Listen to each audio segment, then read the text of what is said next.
Medicina preventiva. La medicina preventiva es una asignatura poco preguntada en el examen. Por ello no es aconsejable dedicarle demasiado tiempo. De las preguntas que aparecen en ella, una parte pueden responderse con conocimientos de las asignaturas médicas. Por este motivo, a lo largo de su estudio, es conveniente detenerse más en los aspectos más propios de la prevención de enfermedades, más que en la enfermedad en sí. El manual CTO de medicina preventiva es bastante breve, pero podría resumirse aún más si se evitase el solapamiento con otros temas. A continuación vamos a intentar simplificar en lo posible esta asignatura. El objetivo de la medicina preventiva es prolongar la vida, reducir la morbilidad y mejorar la calidad de vida. Para ello, globalmente, pueden definirse 3 niveles de prevención. Prevención primaria. Consiste en evitar la aparición de la enfermedad. Para ello, actúa sobre los factores de riesgo. Sería un ejemplo el dejar de fumar, evitándose así el cáncer de pulmón. Prevención secundaria. Detectar precozmente la enfermedad para poder actuar sobre ella en fase asintomática. Las pruebas de screening serían el mejor ejemplo, como la mamografía o la citología cervical. Por supuesto, la enfermedad ya existe como tal, pero si se detecta en este momento, será beneficioso para el paciente en términos de supervivencia y calidad de vida. Prevención terciaria. Consiste en hacer lo posible por mejorar la evolución de una enfermedad. Esta enfermedad ya produce manifestaciones clínicas. Se trata de buscar la mejor evolución posible.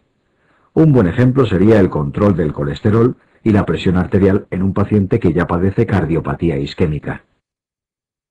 Vacunaciones.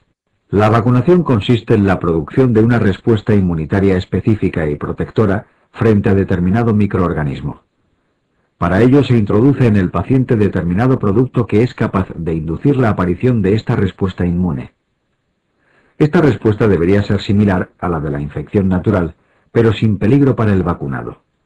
Por tanto, la vacunación entraría en el concepto de inmunización activa, puesto que sería el propio sistema inmune el encargado de generar su propia respuesta. La administración de inmunoglobulinas sería una inmunización pasiva, porque implica inocular anticuerpos ya formados por un sistema inmunológico distinto al del propio paciente. Las vacunas pueden ser clasificadas de diferentes maneras. Clasificación microbiológica, en función de si son bacterianas o víricas y de si se emplean microorganismos vivos atenuados o totalmente inactivados. Clasificación sanitaria, dependiendo de si se aplican a toda la población o no. Las aplicadas de forma generalizada reciben el nombre de vacunas sistemáticas. Un ejemplo sería la vacuna frente al sarampión, aplicada a toda la población durante la infancia. En cambio, existen otras que únicamente tienen interés en circunstancias concretas. Sería el caso de la vacuna frente a la fiebre tifoidea, cuya administración solo se justifica en casos concretos. Contraindicaciones. Existen numerosos mitos y falsas creencias sobre las vacunas. Podrían enumerarse cientos de falsas contraindicaciones frente a las vacunas basadas en temores infundados. En realidad, las verdaderas contraindicaciones son pocas. No obstante, deben ser bien conocidas, puesto que son fáciles de enumerar en una pregunta tipo test. Estas contraindicaciones son las siguientes. Reacción anafiláctica a dosis previa de esa vacuna, puesto que una nueva dosis podría producir la muerte del vacunado. Hipersensibilidad a algún componente, por el mismo motivo. Un ejemplo típico es la alergia al huevo, que contraindicaría el uso de la vacuna antigripal. Embarazo. Esta contraindicación es solamente para las vacunas basadas en organismos vivos atenuados, como la del sarampión o la rubeola. En cambio, existen otras que se pueden administrar sin riesgo cuando estén indicadas, como la del tétanos y la hepatitis B.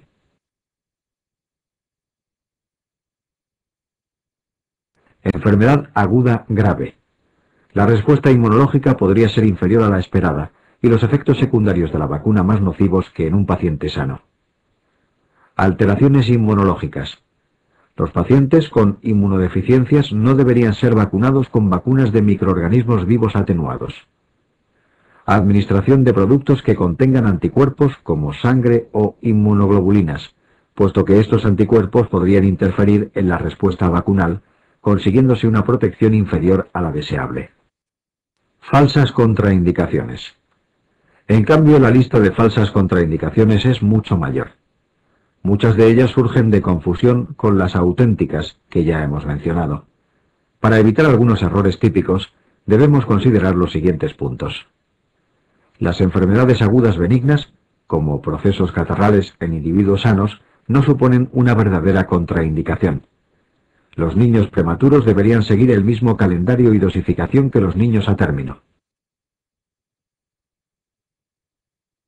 La lactancia no es una contraindicación para la vacunación.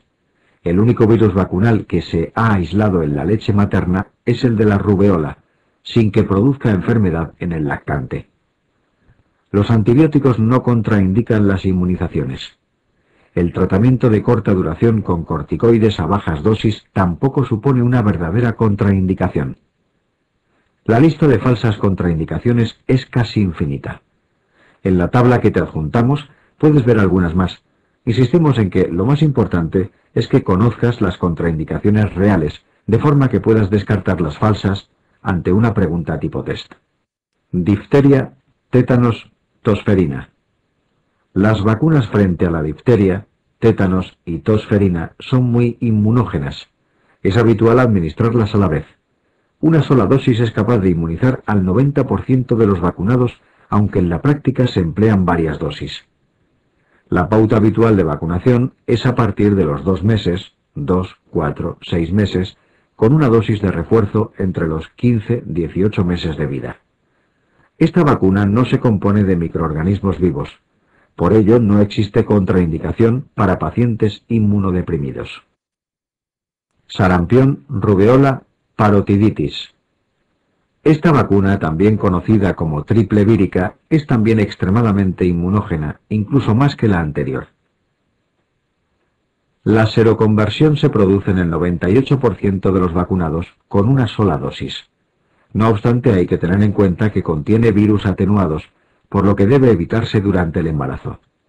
En pacientes inmunodeficientes debe valorarse el cociente riesgo-beneficio. Si la inmunodepresión es intensa, por supuesto debería evitarse, pero si no es demasiado importante, puede beneficiarse de su administración. Por este motivo, un niño infectado con VIH debería ser vacunado antes de que su inmunidad esté gravemente deteriorada. La pauta habitual de administración es a los 15 meses y a los 4 o 6 años. Si no se recibe esta segunda dosis, puede hacerse más adelante.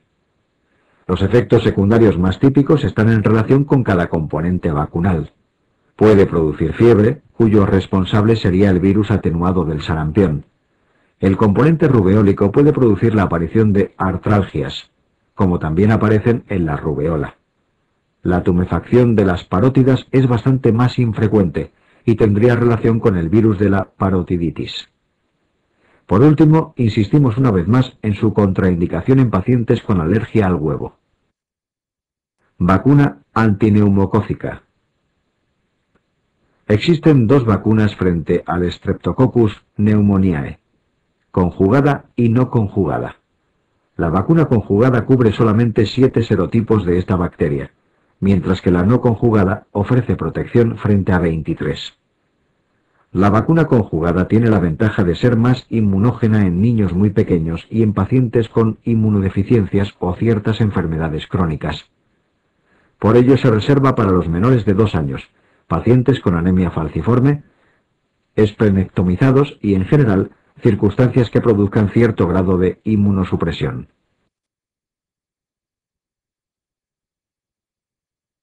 La vacuna no conjugada protege frente a más serotipos, pero exige una mayor integridad y madurez del sistema inmune. Por ello no es eficaz en niños de menos de 2 años. Sí podría ser administrada en pacientes con inmunodepresión, como esplenectomizados o infectados por el VIH, pero la respuesta inmunológica puede no ser suficiente. En este caso queda la opción de administrar la vacuna conjugada. Poliomielitis. Existen 2 vacunas frente a la poliomielitis. Una de ellas se administra por vía oral, es la más antigua y recibe el nombre de tipo Sabin. Posteriormente apareció una segunda vacuna, tipo Salk, cuya administración es intramuscular. La de Sabin tiene la desventaja de que puede producir parálisis flácida. Por otra parte, al tratarse de virus atenuados, debe evitarse en pacientes inmunodeprimidos y durante el embarazo. Además, tiene el inconveniente de que puede contagiarse a los convivientes del vacunado, por mecanismo fecal-oral. El uso de uno u otro depende de la situación epidemiológica de cada país. En los países donde no existe poliomielitis, se pretende sustituir la vacuna oral por la intramuscular, debido a que la baja incidencia de la enfermedad no aconseja correr el riesgo de los efectos secundarios de la vacuna tipo Sabin. De la tipo Salk cabe hacer una observación. Debe evitarse en personas con alergia a aminoglucósidos, puesto que contiene neomicina y streptomicina en pequeñas cantidades.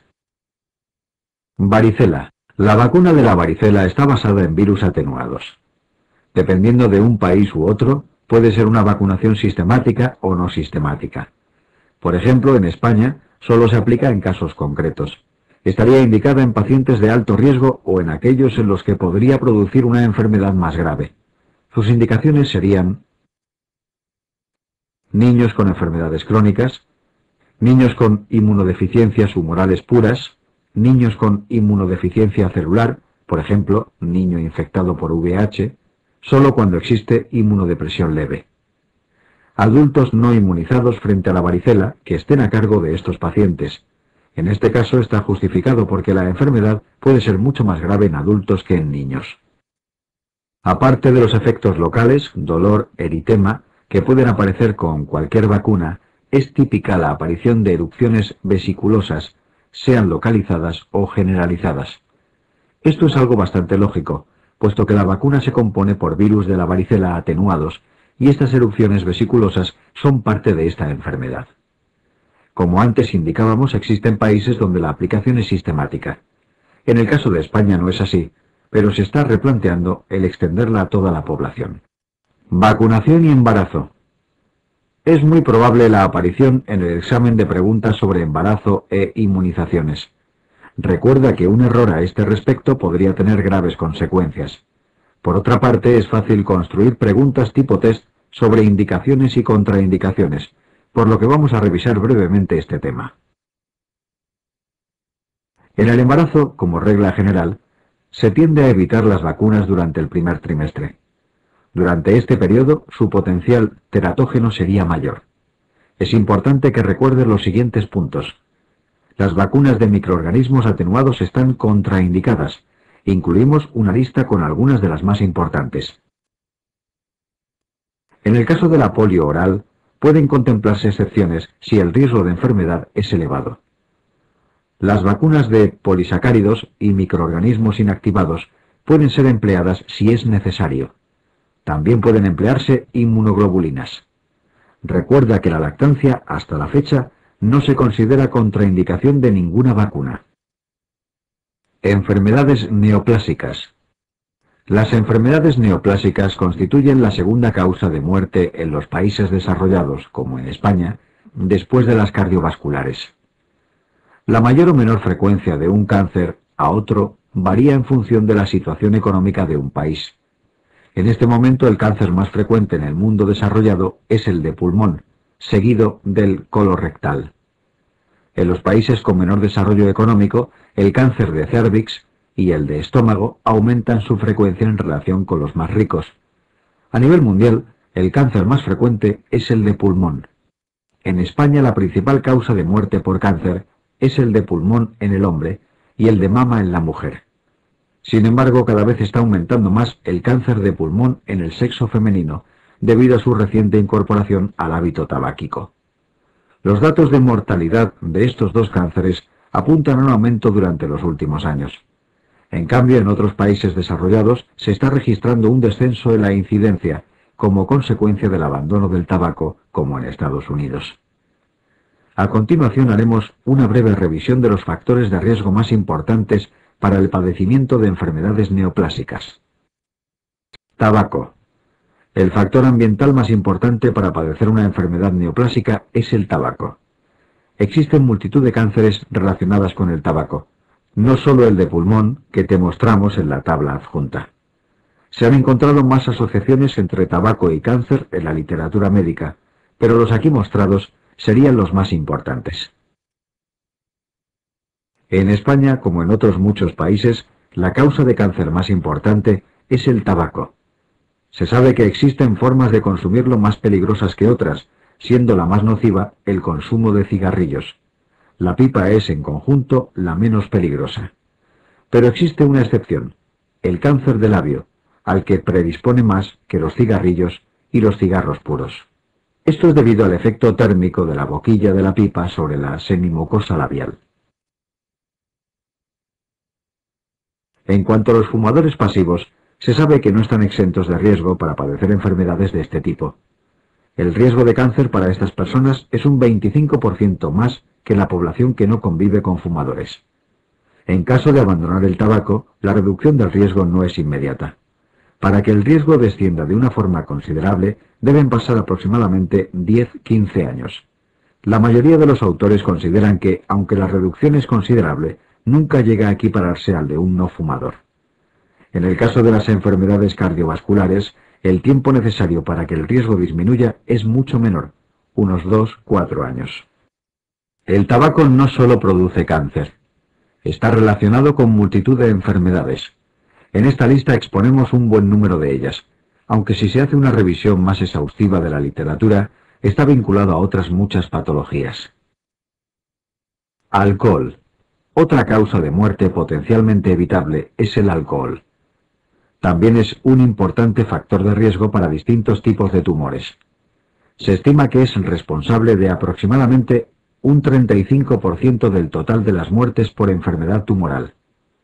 Cuando se sobreañade al hábito del tabaco, actúan juntos como carcinógenos, potenciando su efecto mutuamente para distintos tumores, como el de boca, faringe, laringe y esófago. Otros tumores con los que se ha relacionado son el hepatocarcinoma y el cáncer de mama. En el caso de este último, el tabaco no sería responsable, puesto que no se ha descrito como factor de riesgo, pero sí el alcohol. Radiaciones. Las radiaciones solamente son responsables del 3% de los tumores. Esto representa una fracción mínima en relación con el tabaco y el alcohol. Casi todos los tejidos son sensibles a la inducción tumoral por las radiaciones, pero existen tres que son especialmente susceptibles: tiroides, mama y médula ósea. Las radiaciones solares son factor de riesgo para diversos tipos de tumores cutáneos. Los más importantes serían el epitelioma vasocelular, el carcinoma epidermoide y el melanoma. Parecen especialmente importantes los rayos UVB, que son los que tienen mayor capacidad de actuar sobre el DNA de las células y por tanto mayor capacidad oncogénica. Factores genéticos. El riesgo de cáncer en la familia de un paciente con cáncer es globalmente bajo. Sin embargo, existen ciertas enfermedades de origen genético en las que existe una clara agregación familiar. Son claros ejemplos los síndromes de neoplasia endocrina múltiple, el tumor de Wilms y la poliposis colónica familiar, entre otras muchas entidades. De todas formas, la mayoría de los cánceres no ocurren en el contexto de este tipo de pacientes, apareciendo de forma esporádica, aunque con un aumento de riesgo en los familiares cercanos. El papel de la herencia es mucho más claro en unos tumores que en otros. Por ejemplo, en el cáncer de mama se ha visto esta agregación familiar, habiéndose identificado incluso genes concretos en relación con este tumor. En cambio, en otros tumores, como el cáncer de testículo, la herencia tiene un papel prácticamente nulo. Dieta y cáncer. Existen numerosos trabajos en la literatura médica sobre dieta y cáncer. Algunos tumores parecen claramente relacionados con diversos hábitos dietéticos, pero también existen numerosas asociaciones cuestionables. Esto se debe a la dificultad de diseñar ensayos clínicos en el campo de dieta y cáncer. En realidad, la mayoría de los trabajos existentes son estudios de casos y controles, y otros diseños que ofrecen una evidencia científica relativamente baja. algunas de las asociaciones más establecidas en la literatura médica son las siguientes. Lípidos. Las grasas saturadas se han relacionado con multitud de tumores, pero los más asociados son el de mama y el colorectal. Vitaminas. El déficit de vitaminas A, C y E está relacionado con un aumento de incidencia para varias enfermedades tumorales. Parece ser que el tabaco es antagonizado por la vitamina A para el cáncer de pulmón, aunque su administración a dosis excesivas puede incluso aumentarlo. Esto se demostró hace algunos años en un ensayo clínico en China. Alimentos ahumados. Se han relacionado con una mayor incidencia de cáncer de estómago. Dieta rica en calcio. Se asocia a un menor riesgo de cáncer de colon. Esto se debe probablemente a que reacciona con las grasas mediante una reacción de saponificación, frenando entonces la acción de estas sobre el epitelio colónico. Obesidad.